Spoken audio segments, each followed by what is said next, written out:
Federal Opposition Leader Peter Dutton has urged the Victorian Liberal Party to get their act together following a number of recent scandals for the state opposition. This is the thing. I mean, the focus should be on the Labor Party in Victoria, because when you speak to Victorians, they've had a gutful of Dan Andrews.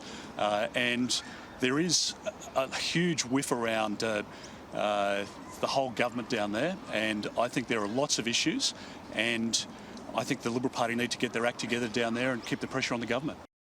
Of course, the Victorian division does need to get its act together so that they are a strong and credible alternative to Labor. And it comes after I broke the news a short time ago that a number of MPs gone to Parliament's independent offices for advice about behaviour they've experienced in the Parliament. Joining me now live here in our Melbourne studios, Victorian Opposition Leader John Pesutto. Mr Pesutto, really appreciate your time. My pleasure. Thanks for coming in.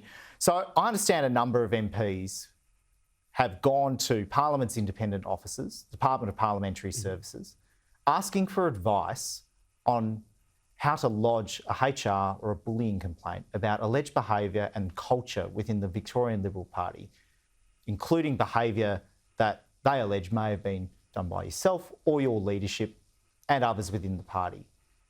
If you've got MPs going to Parliament's independent offices for advice, doesn't that just show that the Victorian Liberal Party and its processes can't be trusted by its own MPs?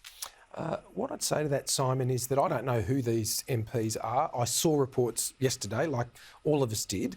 I don't know who they are. What you did see yesterday was a large number of MPs come out and say that they've only ever seen me act professionally and collaboratively.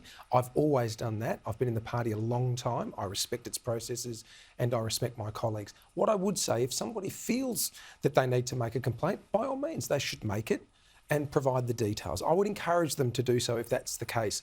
But I saw references in the media, and I think that's part of what you're alluding to, of the party room meeting earlier this week.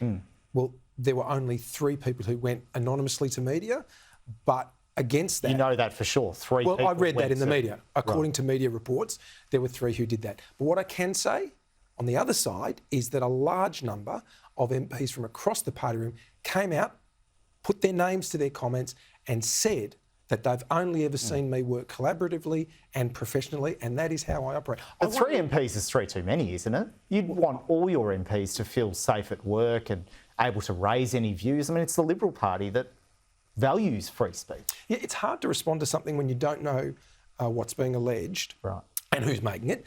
But what I would say, Simon, is this is all part of, let's be candid about what's really going on here. I'm a new leader. And I'm aware that, excuse me, in order to win the next election, we've got to be a professional outfit that is united and disciplined, a disciplined campaign team that reflects the needs and priorities of the Victorian people. You're clearly not at the moment, aren't you? Well, I've been in the job 4 months and I'm conscious, Simon, that I need to help reform the party. I'm going to lead that process. I want to work with my colleagues and everybody who shares that. There's room in the Liberal Party for a diverse set of views. That's never been the issue. The issue is, are we going to be a professional outfit, a reformed outfit that can go on to win the 2026 election? I'm confident that we can do that and I'm determined to achieve that.